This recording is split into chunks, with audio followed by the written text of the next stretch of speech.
Bonjour et bienvenue dans ce podcast. Dans l'épisode d'aujourd'hui, on va parler du droit du bail. Quand on parle du droit du bail, on pense directement à la location de son logement. Mais cette notion est encore bien plus large.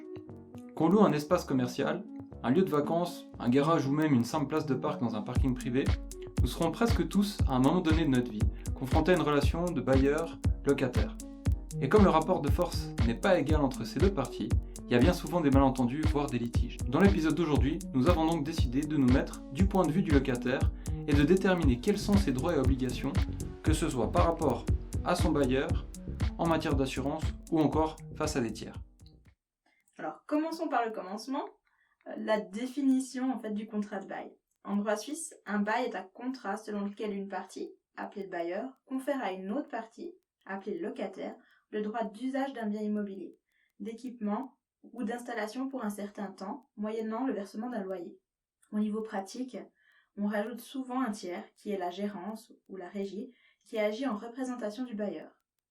Au niveau des bases légales, on les retrouve aux articles 253 à 274 du Code des obligations suisses, dans l'OBLF, également pour les cantons romans dans le contrat cadre roman et dans des contrats cadres des dispositions paritaires cantonales. Par exemple, sur le canton de Vaud, on parle des règles et usages locatifs vaudois, aussi appelés RULV. Donc comme dit en introduction, c'est vrai que c'est un domaine qui est assez large. Il a donné lieu à beaucoup de jurisprudence et de doctrines. On ne va pas les détailler en entier ici. Le but, bien entendu, c'est de limiter la durée de cette intervention, ce podcast. On va juste regarder donc les règles en vigueur depuis la conclusion du contrat de bail et pendant sa durée. On ne traitera pas ici de la résiliation. On le fera sur, je pense, un deuxième podcast, parce que là aussi, il y a plusieurs possibilités. Et du coup, ça prendrait trop de temps. Donc, question générale sur le droit du bail, depuis sa conclusion et pendant sa durée, c'est à toi, Jenna. Alors, on va partir du point de vue d'un locataire, d'un futur locataire qui a visité un appartement qui lui plaît beaucoup, qui veut déposer son dossier et qui aimerait être choisi par la gérance. Et qu'est-ce qui se passe à ce moment-là? Quel dossier il dépose? Qu'est-ce qu'il a besoin comme document? Généralement, ce qui vous sera demandé, c'est une copie de votre attestation responsabilité civile, une garantie de loyer ou alors un cautionnement que vous pouvez faire. C'est deux choses qui sont différentes. Vos fiches de salaire, éventuellement une assurance ménage, à voir en fonction des exigences de la gérance ou du propriétaire privé. Au niveau des salaires, est-ce qu'il y a des exigences particulières? Alors, idéalement, par rapport à la charge locative, on demande environ 3 fois le salaire. D'accord. Et souvent, il y a une confusion entre RC, responsabilité civile, et RC ménage. Est-ce que tu peux juste faire un petit point pour clarifier ça pour les auditeurs? C'est très simple, donc dans le jargon de l'assurance, ce qu'on appelle assurance ménage, ça contient plusieurs modules. Dans l'assurance ménage, vous avez un module responsabilité civile et un module inventaire du ménage. C'est deux choses qui sont distinctes. Donc on parle d'assurance ménage, on parle bien entendu d'un des deux modules ou des deux modules. Et du coup, c'est quoi la différence entre ces deux modules? La RC couvre donc les dommages causés à des tierces personnes. Donc on est sur vraiment le contrat qui est nécessaire à l'obtention d'un appartement. Donc c'est en fait les dégâts qu'on pourrait faire en faisant tomber En une casserole usage. sur le vitre cérame. Du coup, c'est un dommage au bien du bailleur. C'est donc ça. on ferait marcher la responsabilité civile. Exactement, donc c'est vraiment le dommage que vous faites à l'utilisation courante du bien. Donc c'est la même chose pour le parquet, c'est pour la vitre cérame, c'est la même chose pour la baignoire ou l'évier, un flacon qui se casse dans l'évier. On est sur du dommage à une tierce personne et du coup c'est vraiment la RC qui rentre en ligne de compte. Et du coup, Jenna, par rapport à la RC, est-ce que tu as une intervention ou une précision à donner qui peut être intéressante? On en parlera un petit peu plus dans les devoirs du locataire, mais c'est bien d'avoir à l'esprit que la RC intervient pour les dégâts involontaires. On fera la distinction un peu plus tard et gardez juste ça à l'esprit. Tu as aussi parlé de la différence entre la garantie de loyer et du cautionnement. Donc tu entends quoi par cautionnement et garantie de loyer? Alors, la garantie de loyer va vous permettre de répondre aux exigences propriétaires concernant d'éventuels dommages causés au bien et la garantie que vous puissiez les réparer ou que les frais soient payés. La garantie de loyer, donc c'est un produit où vous allez payer une prime et cette prime-là va dépendre en fait du loyer qui est fixé. Le cautionnement bancaire, c'est que vous mettez en dépôt 3 mensualités, généralement 3 mensualités de loyer, pour justement prévoir s'il y a ce genre de frais. Donc en fait, quand on fait un cautionnement, on bloque de l'argent qu'on va déposer dans un compte bancaire qui va être libéré à la fin du bail. C'est exactement ça. Et puis la garantie de loyer, ben, en fait, On bloque demande pas un d'argent. prêt On paye une prime, l'assurance. voilà, c'est ça. On paye une prime d'assurance pour, en cas de besoin, effectivement, avoir le montant à disposition pour réparer les dommages. Et puis, pour que son dossier passe, parce qu'on sait que, par exemple, si on prend le marché lausannois ou genevois, il y a beaucoup de gens qui se présentent pour le même appartement. Est-ce qu'il y a des conseils pour maximiser ses chances d'avoir l'appart? Je vous dirais que le meilleur conseil, c'est d'avoir un piston. Mais au-delà de ça, une lettre de motivation peut faire la différence. Mais vraiment les recommandations. Les anciens bailleurs, par exemple. Et effectivement, si vous pouvez, le mieux être pistonné par les anciens bailleurs. C'est vrai que voilà, ça peut aider. Après, bien entendu, le choix appartient à la gérance. Malgré le fait que certaines personnes se font aider, ils n'ont pas forcément toujours l'appartement. Voilà, ça marche pas forcément. Il y a pas de vraies règles, mais plus vous allez donner d'éléments, plus vous allez mettre de la bonne volonté, euh, voilà, vous allez quand même augmenter légèrement vos chances d'obtention. Après, rien n'est écrit à l'avance.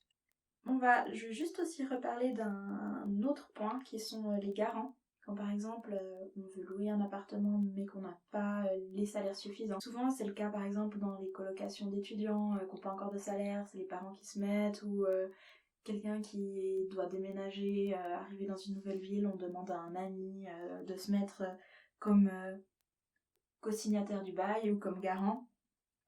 Alors c'est juste bien de savoir à quoi on s'engage si on décide de devenir garant ou colocataire. En fait, on devient co-débiteur solidaire.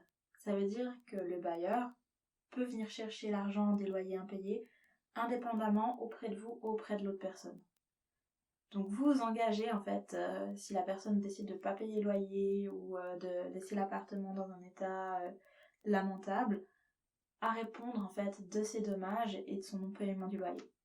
C'est une situation qui peut être très embêtante si on n'est pas au courant de ces éléments-là. C'est surtout que c'est un élément qui est important de savoir parce qu'on peut se retrouver après nous-mêmes dans des situations financières dramatiques. Et avant de vous engager pour quelqu'un, il faut vraiment avoir confiance en lui et puis peut-être de votre côté faire une sorte de reconnaissance de dette ou un petit contrat pour vous protéger. C'est aussi le cas pour les sous-locations ou pas? Alors là, la sous-location, ce qui est différent, c'est que le bailleur, il n'a pas de rapport avec le sous-locataire. Donc de toute façon, il n'ira pas chercher l'argent auprès du sous-locataire, mais auprès de vous en tant que locataire principal. Maintenant, on passe au point suivant. On a été choisi par la gérance, on a eu de la chance. Qu'est-ce qui se passe? Déjà, on est content. Bah oui. On va recevoir le bail ainsi que ses annexes. Donc, ce sera important de le lire et de les comprendre. Ce qui est important de savoir, c'est que le bail et ses annexes font tous deux parties intégrantes du contrat. Donc c'est pas juste les 3-4 pages qui sont agrafées ensemble, c'est que s'il y a encore d'autres références à d'autres articles, c'est là qu'il faudra aussi regarder. Et ils servent en premier à déterminer les droits et obligations du locataire. On regardera dans la loi, les articles que j'ai cités avant, que si le contrat est lacunaire ou contraire à la loi. Il faut faire attention à la durée du bail, aux termes de résiliation, au taux hypothécaire, ainsi que les charges qui sont mises sur le document. Vous avez aussi la possibilité de vérifier le loyer, mais ça, je vais laisser Jenna l'expliquer un peu plus en détail. Alors, c'est pas dans tous les cantons, c'est uniquement dans les cantons où c'est qu'il y a une pénurie du logement. Les cantons sont Genève, Fribourg, Vaud et Neuchâtel. Et dans ces cantons-là, on a ce qu'on appelle la possibilité de contester le loyer initial dans les 30 jours dès l'état des lieux d'entrée. Alors, cette contestation se fait sur la base d'une formule officielle de notification du loyer initial que vous recevez avec le bail. C'est en général une feuille de couleur. Et en fait, sur cette feuille, on voit le loyer précédemment payé par l'ancien locataire et le nouveau loyer que vous allez payer. Et ça permet en fait de limiter les augmentations de loyer Non justifié. non justifiées. Mm. Parce que souvent, on se retrouve dans ces cantons, c'est qu'il y a une pénurie de logements, un locataire qui part après 20 ans et le loyer qui se retrouve avec 30% d'augmentation alors qu'il n'y a pas de travaux particuliers qui ont été faits. Et pour limiter en fait ces augmentations de loyer qui se passeraient à chaque changement de locataire, le législateur suisse a mis en place cette possibilité de le contester et ça sera un juge, le juge saisi en fait dans les 30 jours, qui va déterminer quel est le loyer le plus juste. Et là, il va simplement calculer quel est le rendement juste de l'immeuble. Si on se retrouve confronté à ce genre de situation, où on voit sur cette fameuse fiche qu'il y a une augmentation du loyer, qu'effectivement on a bien compris qu'il faut le contester, il faut compléter un formulaire, quelle est la démarche?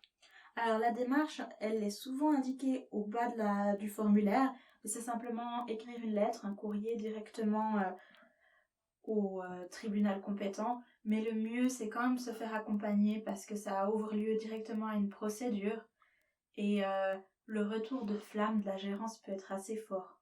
D'accord. Tu parles de retour de flamme.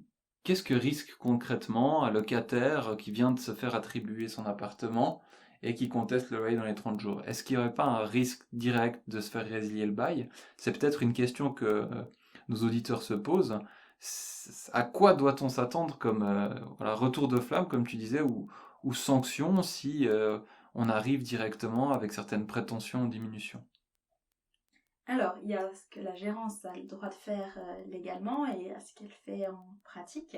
Donc là, il y a des grosses différences. Hein. Alors, c'est peut-être intéressant de détailler. Qu'est-ce que tu en penses? Alors, clairement, ce qu'il faut garder à l'esprit, c'est que comme dans le rapport de droit du travail, on ne peut pas avoir de résiliation du contrat de travail sanction, c'est la même chose au niveau du contrat de bail. Il y a une protection si on est en cours de procès. Le locataire est protégé contre une résiliation dite abusive. Sanction parce que tu as contesté le loyer, je t'attaque directement en justice. En général aussi, on estime qu'une résiliation qui interviendrait dans les 3 ans après la fin d'un procès serait abusive et liée probablement à ce procès. Donc la personne, elle serait protégée en tout cas pendant toute la durée du procès, voire 3 ans. Après, en pratique, souvent, les gérances, avant même qu'il y ait la convocation à l'audience de conciliation, mettent un peu la pression aux locataires qu'on fait ça, pour le faire retirer, ou propose un arrangement où c'est qu'on diminue le loyer de 50 francs pour pas qu'on examine en fait en détail la demande et la que demande, ouais. ça débauche sur un loyer plus bas que la réduction des 50 francs. Oui, parce que des fois ça peut vraiment aller à des réductions de 15-20%, voire plus. C'est par exemple le cas d'un appartement qui aurait été augmenté avec plusieurs locataires successifs alors qu'il n'y a pas de travaux qui ont été faits. Ouais, ok. C'est souvent le cas d'ailleurs dans les petits appartements, on va dire. Les 2 pièces les avec 2 pièces. un roulement important. Ouais. Aussi par rapport à ça, je sais qu'il y a plusieurs personnes qui font des renonciations d'avance à invoquer la contestation du loyer initial pour maximiser leurs chances d'avoir un appartement. Est-ce que c'est un argument pour le dépôt du dossier dont on a parlé avant? Malheureusement, je sais que ça aide beaucoup. Malheureusement. Malheureusement. Après, clairement, vu qu'on ne peut pas renoncer d'avance à ça valablement, que c'est un droit inhérent, en soi, ça serait pas illégal de quand même contester le loyer initial, même si on s'était engagé à pas le faire. Après, comme retour de flamme de la gérance, faut quand même s'attendre que si les taux hypothécaires venaient à monter ou s'ils venaient on va pas vous rater. On va pas vous rater. Ok. Ou besoin de travaux ou d'un dépanneur en urgence. Alors ça, ils ont l'obligation de le faire, mais simplement Ouais, des fois ça traîne pas mal, quoi. Des fois ça traîne pas mal, mais dès qu'ils auront l'occasion d'augmenter le loyer, ils vont le faire. Ok, ouais, c'est vrai que les gens qui ne demandent pas forcément n'ont pas des augmentations régulières au changement de taux hypothécaire. Actuellement, les taux hypothécaires sont plus à la baisse, donc on est plus sur des diminutions que des augmentations. Je pense que ça va être difficile d'aller beaucoup plus bas que ce qu'il y a actuellement. Donc je pense plutôt qu'avec l'évolution du marché, dans les prochaines années, on va se retrouver avec des augmentations en fait des taux hypothécaires par rapport à ce qui est actuellement. Peut-être qu'on en fera une thématique prochainement. Oui, ça serait un sujet assez intéressant. Ouais. Passons donc à la suite. Concernant, voilà, vous avez reçu votre contrat de bail, vous l'avez attentivement étudié, vous l'avez contesté au besoin. Du coup, la prochaine étape, c'est l'état des lieux d'entrée. Alors, ce qui est important lors de l'état des lieux d'entrée, bien entendu, c'est de prendre des notes, des photos, des photos des défauts. Pas hésiter à rajouter sur l'état des lieux s'il vous semble que la personne présente n'a pas mis les informations nécessaires. Voilà, lui demander de mettre les éléments comme ils sont et pas de vous faire un petit peu tromper ou quelqu'un qui vous dit ah mais c'est juste une petite marque, c'est de l'usure et puis on le note pas parce que les défauts qui sont pas vus lors de l'élaboration de l'état des lieux initial pourront vous être mis sur le dos à l'état des lieux final. C'est pour ça que c'est important vraiment de stipuler tous les défauts, d'insister pour qu'ils mettent certaines choses, même les petites choses, parce qu'au final, quand vous allez partir, eh ben c'est sur vous que ça va retomber. Et c'est important de le faire comme ça, parce que vous vous engagez à l'état des lieux initial avec votre signature. Exactement. Puis si vous n'avez pas vu tous les défauts à l'état des lieux d'entrée, par exemple, il manquait une boîte pour mettre les œufs dans le frigo, ou des choses comme ça. Ou j'ai le vérin de la porte du frigo qui m'embête. Voilà. Qu'est-ce que je peux faire du coup? J'ai oublié de le mettre, j'ai pas ouvert, j'ai pas contrôlé.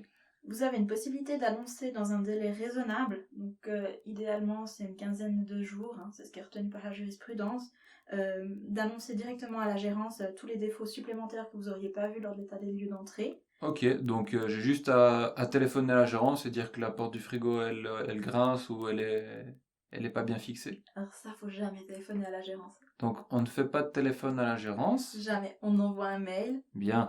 Avec accusé de réception. Parfait. Un recommandé ou un courrier A+. Ou les trois. Ou les trois. Mais on ne téléphone pas à la gérance. Donc le téléphone n'est pas valable. Enfin, en soi, vous pouvez lui téléphoner, mais vous le confirmez après par mail. Parce que on est ici sur un problème de preuve. Voilà, exactement. Voilà. Donc, toujours par preuve photo, preuve écrite, toujours annoncer tous les défauts que vous voyez. Parfait. Donc ça, c'est clair, c'est noté pour tout le monde, il n'y a pas de souci. Du coup... Maintenant, on commence le bail. On a pris possession du bail, on a saisi dans les 30 jours depuis la prise de possession de l'appartement. Donc tout va bien, on est en place. On est en place. Et on est effectivement sur la durée d'usage, l'utilisation quotidienne. Des remarques, des interventions à faire par rapport à ça? On va passer directement à quelles sont nos obligations en tant que locataire. Parce qu'on a des obligations en tant que locataire. Ah oui. Outre le paiement du loyer, on a d'autres obligations. En tant que locataire, il est important de savoir que vous n'êtes pas propriétaire du bien. Enfin, ça va de soi, mais je préfère le répéter. Vous n'êtes que possesseur. Donc vous devez l'utiliser dans le respect de la chose, dans le respect des règles. On ne peut pas faire ce qu'on veut. Mais je peux faire un trou au mur. Dans les limites du raisonnable, parce que si vous décidez de percer et puis de faire une fresque en trou dans le mur... Ouais, mais je vais mettre de la pâte à fixe ou du dentifrice avant de partir. Il y a l'usage normal et puis il y a l'usage anormal. C'est ça, tout ça qui donne lieu à tellement de jurisprudence. D'accord, donc... Il faut user la chose conformément à ce qui est prévu par le bail. Donc par exemple... L'usage normal. Usage normal, mais usage aussi prévu par le bail. Donc vous avez un appartement qui est décrit comme logement. Vous ne pouvez pas en faire votre salon de styliste ongulaire, par exemple. Ou une garderie. Si c'est prévu que ce soit un logement, vous ne pouvez pas en faire un logement commercial ou avoir une activité professionnelle à cet endroit-là. Alors ça c'est un très bon point et je vais juste poser 2-3 questions par rapport à ça. Il y a pas mal de personnes qui ont une activité accessoire. Tu parlais de styliste ongulaire. Effectivement, je sais qu'il y a certaines femmes qui pratiquent ça dans leur salon. À quel moment on peut définir qu'il s'agit d'une activité commerciale et à quel moment le local ne serait plus adapté?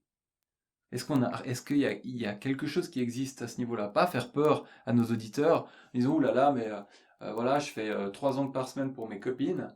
Dès le moment qu'il y a un salaire, en soi, la gérance aurait le droit de vous dire Ok. les personnes qui viennent vous payent. On n'est plus sur On d'utilisation est plus sur locative. l'utilisation locative, mais à des fins professionnelles.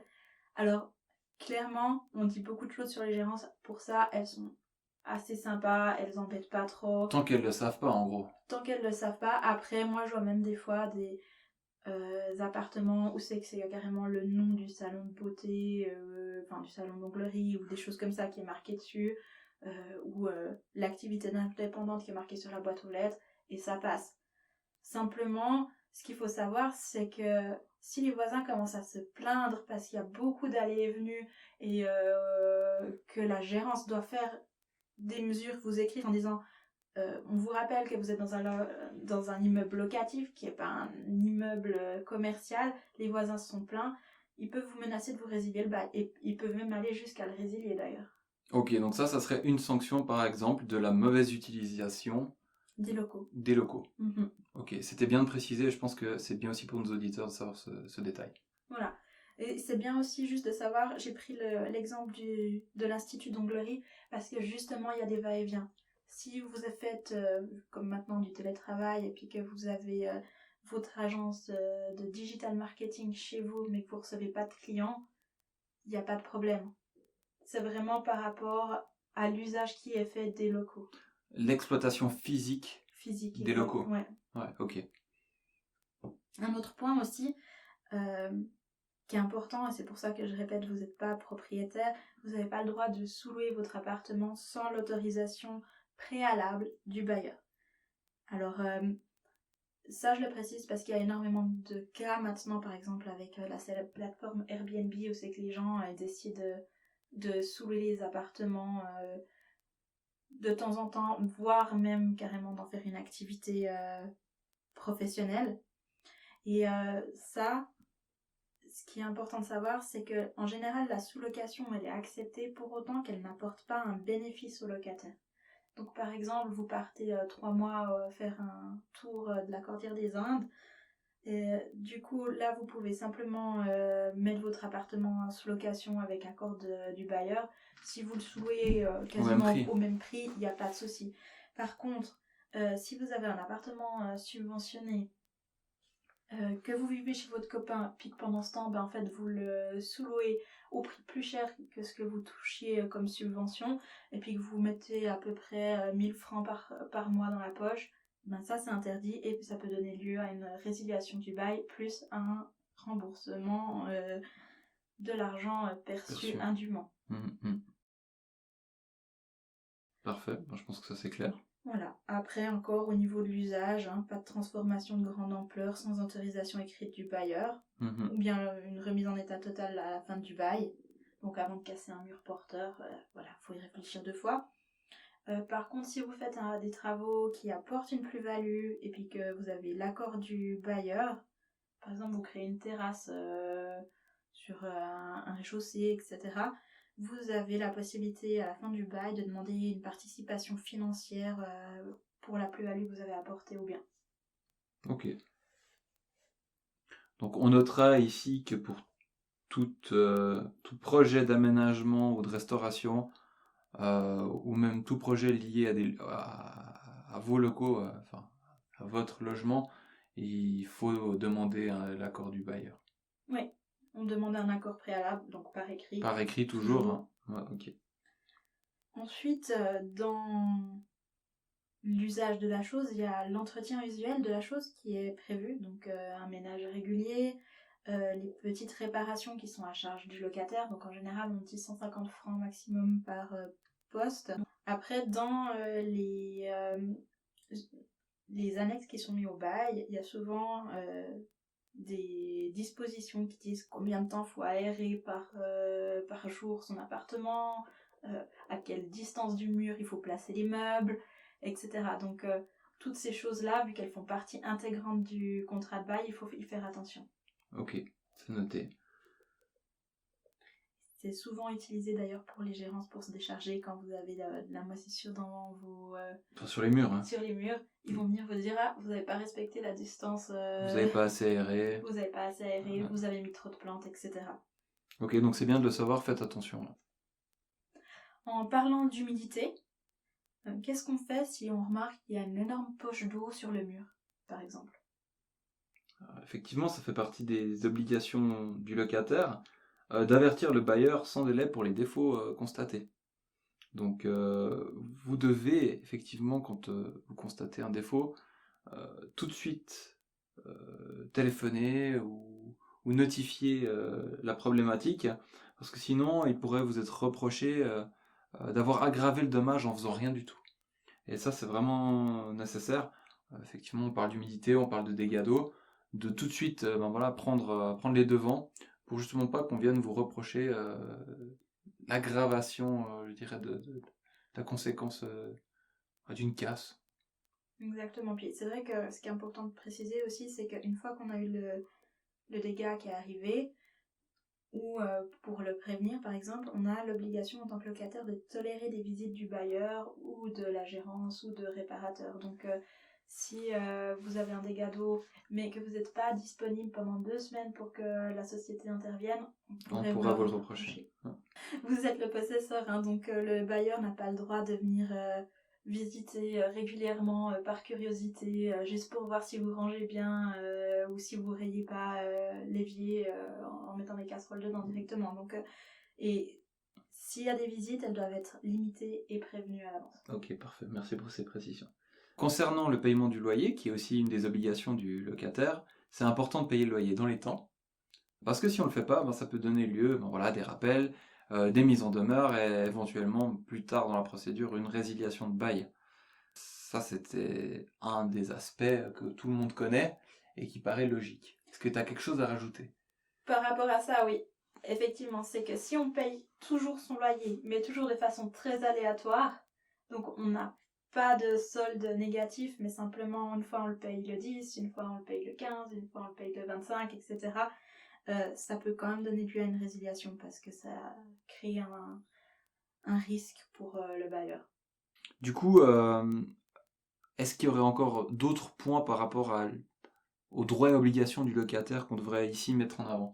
Alors, il y a un dernier point qui est important, même s'il n'est pas en rapport direct avec le bailleur, mais c'est l'usage respectueux des locaux et du bien, de façon à respecter les voisins. Donc, ne pas créer de nuisances, en tout cas pas de nuisances intolérables, et avoir les égards et la tolérance légale minimum demandée aux voisins. Parce que ce qui se passe, c'est que si vous tapez sur les nerfs de vos voisins parce que vous faites des courses de roller inline à 7h du matin le dimanche matin... Dedans, bien sûr.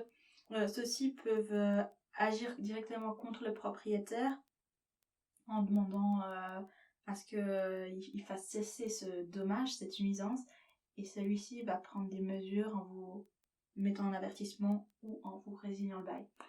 Est-ce qu'il y a eu des dossiers où tu étais confronté directement à la résiliation?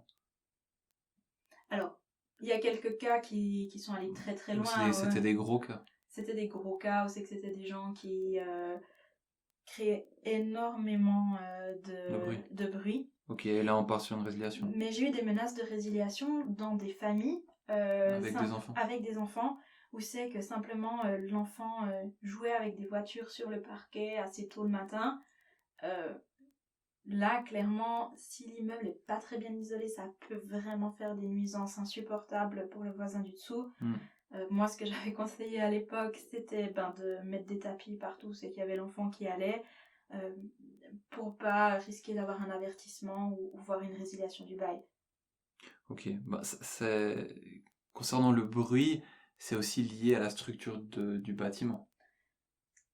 C'est lié à la structure du bâtiment, mais aussi il y a des usages, par exemple, pas faire des cours de Zumba à 23h le soir, des choses comme ça. Des choses qui paraissent logiques. Hein. Qui paraissent logiques pour beaucoup, mais qui ne l'est pas pour tous. Donc c'est simplement ça, de faire attention à ça. Donc concernant on vient de voir les obligations du locataire. Maintenant, il serait pas mal aussi de détailler les obligations du bailleur. Alors on va y passer rapidement parce qu'on va limiter le temps. Les obligations du bailleur, c'est de 1, céder l'usage de la chose, donc la céder également en bon état, c'est-à-dire dans un état approprié à la location. Dans le cas où c'est qu'il y aurait un retard à ce niveau-là, où c'est que l'usage ne serait pas remis, le locataire peut demander une exécution forcée ou une annulation du bail. Il doit céder la chose, comme j'ai dit plus tôt, donc ça veut dire qu'il doit limiter son ingérence et ses intrusions. Il ne peut pas garder les clés et intervenir et venir voir ce qui se passe comme il veut dans l'appartement. Il doit aussi permettre au locataire un usage paisible et sûr de la chose, donc il doit la maintenir dans cet état, dans un état approprié, et faire les travaux de rénovation, d'entretien nécessaires, ainsi qu'un entretien régulier de la chose. Il y a également des obligations financières, et là tu peux nous en parler un petit peu plus. Ça dépendra tout du type de bien que vous louez, mais généralement, les gérances et les propriétaires sont chargés de payer donc les taxes liées à l'immeuble, ainsi que les charges. Ce qu'ils vont vous faire, c'est simplement un décompte qu'il faudra qu'ils détaillent pour voir justement l'utilisation, notamment en termes de chauffage, que vous avez eu durant l'année. Très bien. Donc là, je pense qu'on a fait le tour pour les obligations du bailleur. Alors concernant la situation où vous avez fait une annonce de défaut, mais que ceux-ci ne sont pas réparés, qu'est-ce que je dois faire en tant que locataire pour me faire entendre auprès de ma gérance, pour pas qu'on me reproche justement d'avoir, comme on l'a dit avant, aggravé le cas? Est-ce qu'il y a une procédure ou voilà, une marche à suivre à faire? Alors, comme dit avant, il faut avertir par écrit le bailleur ou la gérance. Ça a été fait. Ça a été fait. S'ils ne sont pas intervenus rapidement, ou par exemple ils sont intervenus mais qu'ils essayent de vous mettre la faute sur vous, ce qui est important, c'est de faire une mise en demeure. Ce qu'on appelle, c'est un courrier écrit. C'est qu'on donne un délai raisonnable pour intervenir et on menace de consigner le loyer. Donc on menace de consigner le loyer, ça veut dire qu'on ne menace pas de ne plus payer, on menace de payer sur un compte bloqué auprès de la banque. Donc on continue à verser le loyer auprès de la banque et celui-ci sera libéré pour la gérance dès le moment où les travaux ont été effectués. Exactement. C'est ça, ok. Alors par contre, simplement, pour l'instant, faites juste une menace de consignation parce que la consignation demande une validation en justice dans les 30 jours. Donc, plus compliqué. C'est plus compliqué. Il faut d'abord déjà avoir fait la mise en demeure, c'est-à-dire merci de faire ça, sinon je vais faire ça dans les 15 jours. De manière assez logique, on peut faire un téléphone, on peut confirmer avec la lettre, on peut faire un rappel, on peut faire un deuxième rappel.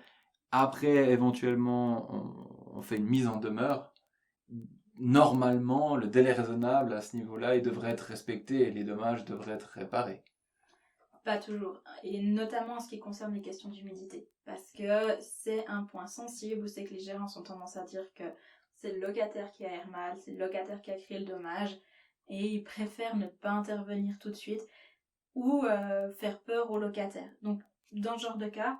Ce qu'on vous conseille, c'est vraiment de faire appel à nous. Une chose qui est importante aussi, c'est que tout défaut de la chose de louer donne droit à une réduction de loyer. Par contre, on ne peut pas réduire soi-même le loyer directement, hein, parce que c'est un risque de résiliation où c'est qu'on va vous dire vous n'avez pas payé le loyer dans son intégralité, on va vous faire une mise en demeure et on va vous résilier le bail. Donc là aussi concrètement ce qu'il faut faire, c'est vrai que voilà, nos auditeurs ou même les locataires n'ont pas les connaissances et pour pouvoir voilà, définir clairement à combien se porterait une réduction de loyer, il faut faire appel à des professionnels.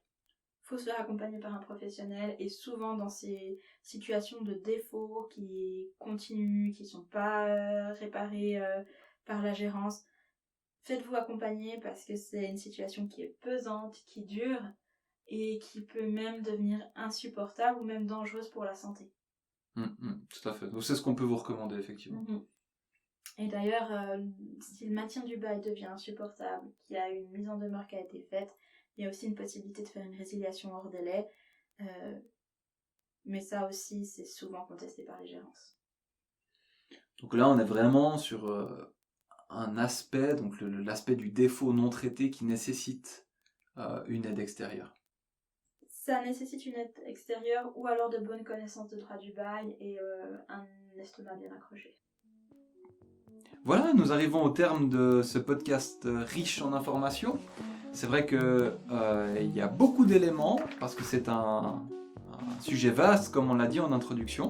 J'espère que vous avez apprécié le contenu de ce dernier. Si vous avez des questions ou si vous souhaitez qu'on développe certains thèmes, n'hésitez pas à nous le mettre en commentaire et on se retrouve bientôt dans un prochain épisode.